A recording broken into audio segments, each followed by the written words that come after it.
अस्सलाम वालेकुम। मैं कौकब हाशमी आप सब देखने वालों को खुश आमदीद कहती हूँ।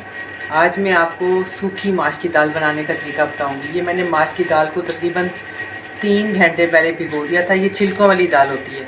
मैं इसको अब आपको बताऊँगी कि मैंने इसके छिलके किस तरह उतारने हैं और उतार के फिर आपको पकाने का पूरा तरीका बताती हूँ। ये जो मैंने दाल अभी आपको दिखाई थी छिलके वाली, इसको मैंने धो लिया है। ये देखें, इसमें बिल्कुल बस चंद दाने छिलकों के होने चाहिए। और इसके अलावा जो मैंने इसमें चीज़ें शामिल करनी है वो हैं ये 4 अदद ये टमाटर हैं, 2 ये प्याज हैं बड़े, सिर्फ 2 टुकड़े छोटे छोटे ये अदरक के हैं और 2 लहसुन के टुकड़े छोटे से हैं। और ये दादर मिर्च जिसको कहते हैं वो है 2 बड़े चम्मच। ये दो चमचियाँ छोटी नमक की हैं और ये आधी चम्मच जो है वो हल्दी की है। और ये साबुत गरम मसाले इसमें डलते हैं। ज़ीरा 1 बड़ा चम्मच है, 1 दालचीनी का टुकड़ा है, 2 ये इलायची की हैं और 6 अदद ये लौंग हैं और 1 बड़ा चम्मच ये काली मिर्च का है। और ये घी है जो मैंने इसमें शामिल करना है। तो अब मैं ये बताती हूँ मैं इसको किस तरीके से बनाऊँगी। ये मैंने इसको प्रेशर को इस पर रख दिया, इसलिए कि इसको भी हमने प्रेशर सिर्फ चंद मिनट का मैंने देना होता है, वो मैं आपको बताती हूँ, जल्दी से तैयार हो जाती है। बिस्मिल्लाहिर्रहमानिर्रहीम। ये मैं घी डालने लगी हूँ इसमें। घी भी अपनी पसंद से आप डालें, वैसे इस दाल वाला में ज़रा थोड़ा सा घी ज़्यादा ही होता है तो दाल ज़रा अच्छी लगती है, खिल जाती है दाल। बहुत ज़्यादा भी ना हो, बस इतना मुनासिब हो घी जो। ये मैं अब इसमें घी में प्याज शामिल करने लगी हूँ, जो मैंने आपको 2 अदद प्याज दिखाए हैं।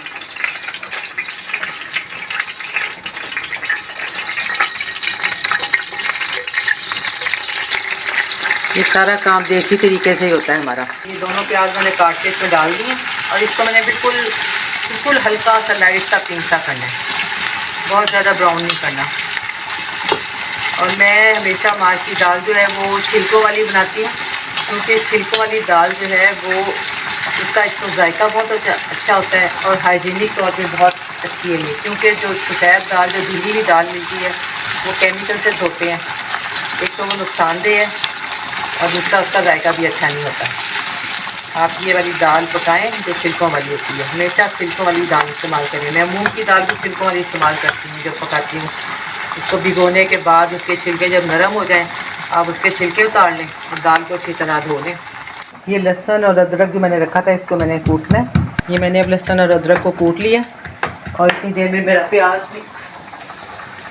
भी लाल हो गया। बस इतना ही लाइट ब्राउन करना है हमने। ये मैंने अदरक और लहसुन जो कूट लिया था इसको मैंने डाल दिया।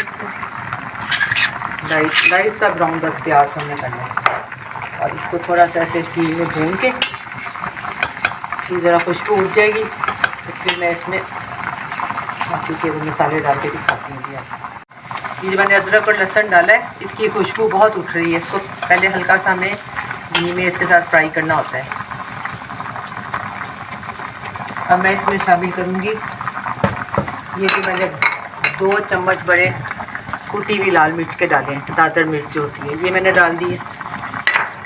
और ये हल्दी और नमक, ये दोनों चीज़ें मैंने इसमें शामिल कर दी हैं। इसको अब मैंने ज़रा भूनना है। इसमें मैंने थोड़ा सा ये पानी शामिल कर दिया ताकि ये जो है ना प्याज और इसका जो मसाला है वो आराम से इसमें हल हो जाए सारा।